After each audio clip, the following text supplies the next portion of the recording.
Hi class, thank you for taking a moment to view this presentation on the post-traumatic stress disorder checklist for the DSM-5. It's otherwise known as the PCL-5.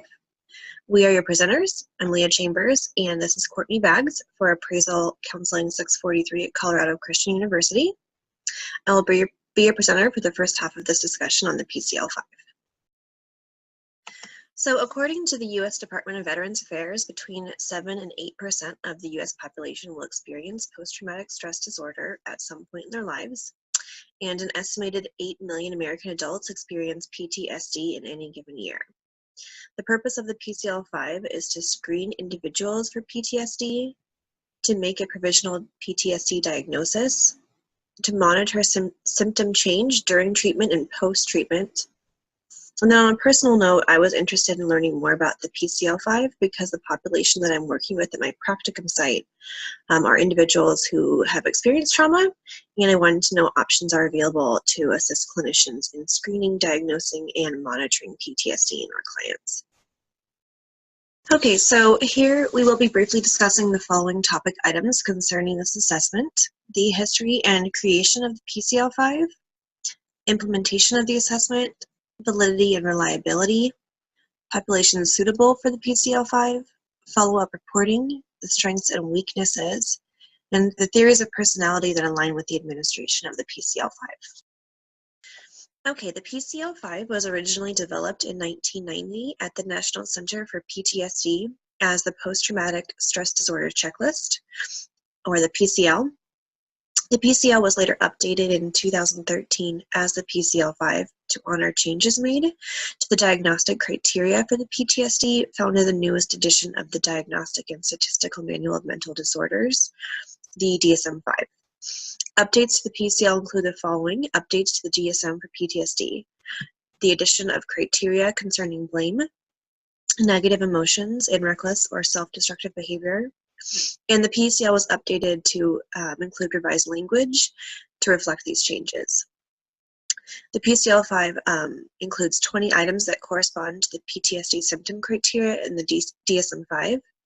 The assessment is a self-report to measure the severity to which respondents have been bothered by each PTSD symptom over the past month. It's using a 5-point scale from 0 being not at all bothered to 4 extremely bothered. There was only one format of the PCL-5, but with 3 versions. So the first one is without criterion A. It's just brief instructions and items only, which is appropriate when trauma exposure is measured by some other method. And the second one is with a brief criterion A assessment, and then the third one is with the revised life events checklist for the DSM-5, or the LEC-5, and it includes extended criterion A assessment. The PCL-5 is a separate assessment than the clinician-administered PTSD scale, or CAPS-5, which is a structured clinical interview, and it is considered the gold standard in diagnosing PTSD. However, the benefit of administration of the PCL-5 is that it can be administered in a waiting room and is an effective supplement to the CAPS-5. It is considered both a valid and reliable instrument in assisting clinicians in making a PTSD diagnosis, which we will get to on the next slide. Results of the PCL-5 must be calculated and interpreted by a clinician as follows.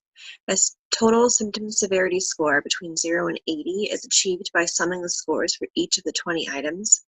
Additionally, DSM-5 symptom severity scores are obtained by summing the scores for each of the items in a given cluster. So for example, cluster B, items 1 through 5, cluster C, items 6 through 7, cluster D, items 8 through 14, and cluster E, items 15 through 20. An initial PTSD diagnosis may be reached by considering each item reported as a 2 or greater, so moderately and greater, as a sufficient symptom, and then following the DSM-5 diagnostic condition, which requires at least 1 B item, so questions 1 through 5, 1 C item, questions 6 through 7, 2 D items, questions 8 through 14, and 2 E items, questions 15 through 20. Current research on validity suggests that a PCL-5 cut point score of 33 is sufficient to make a PTSD diagnosis. However, this may be subject to change as future research becomes available. It is suggested that lower cut point scores be considered when screening for PTSD or to detect possible cases, and then a higher cut point score should be considered when attempting to make a provisional diagnosis or to minimize false positives. These have not been established. When used to measure change, there is sufficient research on the PCL, which is based on the DSM-4, to suggest that a 5 to 10 point change is a reliable change or a change not due to chance, and a 10 to 20 point change is clinically significant change. I could find no research on this for the PCL-5, which may be due to it being fairly new. However, information on the PCL-5 does propose to use the same cut point or the same point change scales for the PCL as the PCL-5 as was done with the PCL until further research is made. In an analysis by Blevins, Weathers, Davis, White, and Domino, the validity and reliability of the PCL-5 was tested in 2 studies with trauma-exposed college students. In both cases, college students completed an online battery of assessments, including the PCL-5, as well as the DAPS, or Detailed Assessment of Post-Traumatic Stress, the BAI, the Beck Anxiety Inventory, the BDI-2, the Beck Depression Inventory 2nd edition, and the PAI Personality Assessment Inventory. The results of the first study indicate strong internal consistency at a 0.94, a test-retest reliability of 0.82, a convergent validity of 0.74 to 0.85, and a discriminant validity of 0.31 to 0.60. The results of the second study also indicate strong internal consistency of 0.95, and such results indicate that the PCL aligns well with other existing measures of similar nature and is likely to yield the same results upon retesting. Furthermore, these results indicate it is also a sound instrument in and of itself. Overall, the PCL-5 demonstrates excellent reliability and validity and continuity in self-reported symptoms from the DSM-4 to DSM-5 criteria, indicating a strong compatibility between the PCL and the PCL-5. The PCL-5 is an assessment that any adult or person that is capable of self-report can complete. However, someone may wish to take the assessment if they have experienced a stressful or traumatic event and corresponding symptoms. As mentioned previously, this assessment is helpful in monitoring clients' symptoms. So the assessment is also beneficial for adults who have already been diagnosed with PTSD and are in treatment, but need follow-up assessment to monitor change. Lastly, this assessment can be very helpful to the clinician when working with clients who have never been diagnosed with PTSD, but may be expressing or reporting symptoms that are seen in the DSM-5, such as having experienced a traumatic event, avoidance of reminders of the event, intrusion symptoms such as flashbacks, and negative alterations in cognition or mood.